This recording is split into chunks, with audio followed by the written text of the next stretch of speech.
നാശനഷ്ടങ്ങളും മരണങ്ങളും ചോരയും നിറഞ്ഞ ഒരു യുദ്ധഭൂമിയിൽ ജനിച്ച ഒരുത്തന്റെ മനോഭാവം എന്തായിരിക്കുമെന്ന് നമുക്ക് ഒരിക്കലും മനസ്സിലാവത്തില്ല.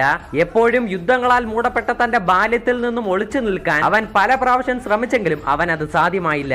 താനും തന്റെ കൂട്ടുകാരനും ഒരുമിച്ച് കണ്ട സ്വപ്നം നിറവേറ്റുവാനായി തന്റെ നാട്ടിലെ ജനങ്ങളുടെ സുരക്ഷയ്ക്ക് വേണ്ടി ഒരു വില്ലേജ് ക്രിയേറ്റ് ചെയ്തെങ്കിലും അയാൾക്ക് ലഭിച്ചിരുന്നത് മറ്റുള്ളവരുടെ പേടിയും പരിഹാസ വാക്കുകളുമാണ്. ഒരാൾ നല്ലവനിൽ നിന്നും വില്ലനായിട്ട് മാറാനുള്ള ഏറ്റവും വലിയ കാരണക്കാർ കാലവും സന്ദർഭവും തന്നെയാണ്.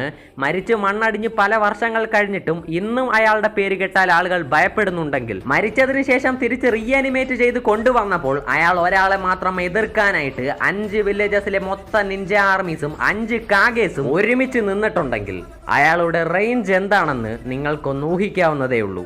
This is way out of our league.